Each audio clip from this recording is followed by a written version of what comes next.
Welcome class 8 Sakina public school. Class 8 के बच्चों, हमारा जो चैप्टर चल रहा है छोटा सा है, इसका नाम है लैंग्वेज ऑफ केमिस्ट्री। इसमें केमिकल इक्वेशन के बारे में जिक्र है। केमिकल इक्वेशन, केमिकल रिएक्शन समझने के लिए हमने आपको बताया था कि दो चीज़ें यानी केमिकल चेंज और फिजिकल चेंज के बारे में मालूम होना चाहिए। तो मैं शॉर्ट में आपको बता देता हूँ कि फिजिकल चेंज में जो चेंज के बाद जो ओरिजिनल सब्सटेंस है उसकी केमिकल कंपोजिशन चेंज नहीं होती।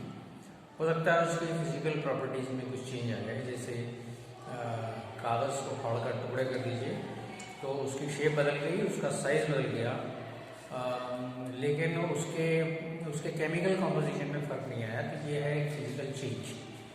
फिजिकल चेंज में कोई नया प्रोडक्ट बन के तैयार नहीं होता, जबकि केमिकल चेंज में जब केमिकल चेंज अपनी जगह पर होती है तो फिर उसके नतीजे में बनने वाला जो प्रोडक्ट है, जो चीज़ है, वो ओरिजिनल सब्सटेंस से बिल्कुल अलग होती है। यानी जिस चीज़ में चेंज होने वाली है और जो चीज़ चेंज के बाद तैयार हुई है, उन दोनों में केमिकल कंपोजिशन का फ़र्क होगा, बिल्कुल अलग होगी बनने वाली चीज़ प्रोडक्ट। जैसे रस्टिंग, आयरन का रस्टिंग प्रोसेस है।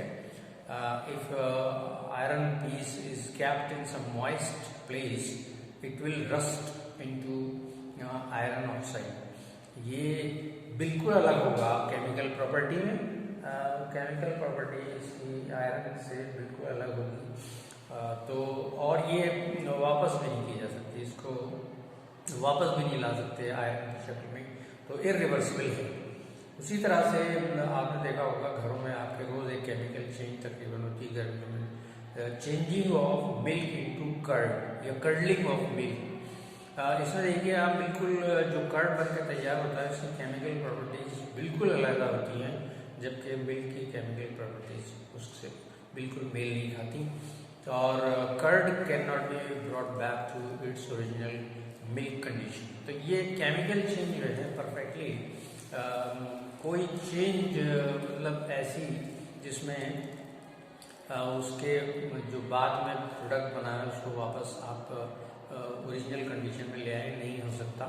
तो इसका मतलब ये है कि केमिकल चेंज जो है इरिवर्सिबल है और परमानेंट है, यानी permanently it has been changed. इसको जानना इसलिए ज़रूरी है कि केमिकल रिएक्शन में यही सब होता है।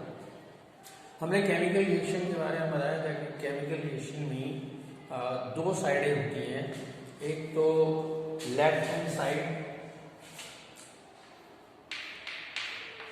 और एक राइट हैंड साइड। ये दो साइडें केमिकल रिएक्शन के लिए कहा जाता है कि कोई भी जो चीज़ें रिएक्शन में हिस्सा ले रही हैं वो लेफ्ट हैंड साइड पर जाएंगी। जैसे मान लीजिए नाइट्रोजन है और हाइड्रोजन है, उसके बाद राइट हैंड साइड पे वो चीज़ बन के तैयार होगी जो इन दोनों के मिलने से बनना है, यानी अमोनिया NH3। ये एक ऐसा कंपाउंड है, अमोनिया एक ऐसा कंपाउंड है जो नाइट्रोजन और हाइड्रोजन से बिल्कुल अलग है। तो लेकिन अब इसमें जो मसला रहता है वो मसला रहता है बैलेंसिंग का। तो लेफ्ट हैंड साइड और राइट हैंड साइड बैलेंस होनी चाहिए कि दोनों तरफ चीज़ें बराबर होनी चाहिए। यानी इधर जो एलिमेंट केमिकल रिएक्शन में हिस्सा ले रहे हैं और जिनसे जो कंपाउंड बन के तैयार हो रहा है उसमें जो इसके एटम्स हैं, नाइट्रोजन के एटम, हाइड्रोजन के एटम, यहाँ नाइट्रोजन के एटम और हाइड्रोजन के एटम बराबर होना चाहिए। और बराबर होने की ज़रूरत इसलिए है कि हमारी जो केमिकल इक्वेशन है वो law of conservation of mass को फॉलो करती है।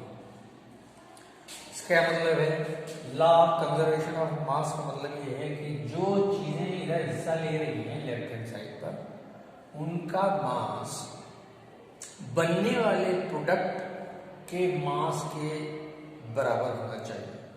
यही कंजर्वेशन ऑफ मास का लॉ है। यानी इधर जितने एटम्स हैं रिएक्टेंट्स के, वो प्रोडक्ट के एटम्स के बराबर होना चाहिए, क्योंकि ये फॉलो करेगी chemical equation, law of chemical equation क्या है? It is a representation of chemicals by their symbols. बीच में एक एरो का निशान लगा रहता है, इसका मतलब है कि इन चीज़ों के रिएक्शन से जो चीज़ बनी है वो ये है, और ये हिस्सा दोनों मास के हिसाब से बराबर होंगे। मास के हिसाब से जब भी बराबर होंगे जब इधर एलिमेंट जितने भी हैं जिन्होंने इस केमिकल रिएक्शन में हिस्सा लिया है, इधर जितने एटम्स आए हैं उनका बराबर होना चाहिए। हम देखें, हम लेफ्ट हैंड साइड और राइट हैंड साइड के दोनों को कंपेयर करके देख लेते हैं कि कैसे ये बराबर है कि नहीं। तो देखिए इधर नाइट्रोजन के 2 एटम्स दिखाई दे रहे हैं, 2, लेकिन इधर नाइट्रोजन का एक ही एटम है, तो हमको इधर भी 2 करना पड़ेंगे। तो अब ये एक रूल ऐसा है कि जैसे इधर जो भी कंपाउंड बनके या जो भी मॉलिक्यूल आया है, उस मॉलिक्यूल में हम कोई चेंज नहीं कर सकते। यानी अगर ये NH3 है तो इसे NH4 हम नहीं कर सकते, तो ये एक फिक्स चीज़ है। तो अब हमें अपने नाइट्रोजन को 2 करना चाहिए। इधर नाइट्रोजन के 2 एटम हैं, इधर नाइट्रोजन का 1 एटम है, तो हमको इन्हें 2 करना चाहिए। तो हम एक नंबर यहाँ लगाएंगे जो इस कंपाउंड के फार्मूले से पहले लगे। इसको कोएफिशिएंट कहते हैं, कोएफिशिएंट कहलाता है। इससे इस फार्मूले पे कोई तब्दीली नहीं आएगी। अभी एक और हम बताएंगे कि किस तरह तब्दीली आ सकती है। बहरहाल अभी 2 नाइट्रोजन हो गए, नाइट्रोजन इधर भी 2 हैं, यानी लेफ्ट हैंड साइड के नाइट्रोजन 2, राइट हैंड साइड के नाइट्रोजन 2, ये बराबर हो गए। लेकिन ये 2 कोएफिशिएंट 2 लगाने से हाइड्रोजन जो है वो 2 × 3 ये 6 हो गए। हाइड्रोजन कितने हो गए? 6, 2 × 3 6। और इधर हाइड्रोजन कितने हैं? इधर 2 हैं, इनको भी 6 करना पड़ेगा। तो एक कोएफिशिएंट हम लगा देते हैं 3 यहाँ पर। अब ये 3:2 ये 6 हो गए, तो ये 2 ये 6 ये 2 और ये 6। तो इस तरह से ये law of conservation of mass को वेरीफाई करता है और इसी तरह से बैलेंसिंग होती है। तो ये कोएफिशिएंट जो है ना और कोई दूसरी जगह नहीं है, तो लगाने के लिए ये सबसे पहले फार्मूले या उस कंपाउंड के पहले ही लगा दिया जाता है।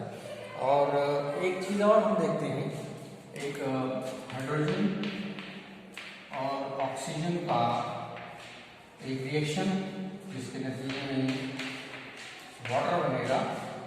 देखिए इसको भी बैलेंस करेंगे। हाइड्रोजन यहाँ 2 हैं, हाइड्रोजन यहाँ भी 2 है, लेकिन ऑक्सीजन यहाँ 2 एटम है और यहाँ एक ही एटम है, तो इसको बैलेंस करना पड़ेगा। इसको बैलेंस करने के लिए हम ऐसा नहीं कर सकते। ऐसा करते ही पता चला कि ये एक नया कंपाउंड बन के तैयार हो गया जो कि पानी नहीं है, हाइड्रोजन पेरोक्साइड है। We can not use these 2 here. तो फार्मूले से पहले लगा दें 2, तो ऑक्सीजन 2 हो जाएंगे, तो ये हो गया, तो ऑक्सीजन यहाँ पर 2 हो गई। लेकिन ये लगाने से हाइड्रोजन होगा 4 और इधर हाइड्रोजन, इधर ऑक्सीजन तो 2 है, लेकिन इधर हाइड्रोजन 2 है, तो एक कोएफिशिएंट और लगा दें तो ये भी हो जाएंगे 4। तो इस तरह से हम बैलेंस कर लेते हैं अपनी इक्वेशन को।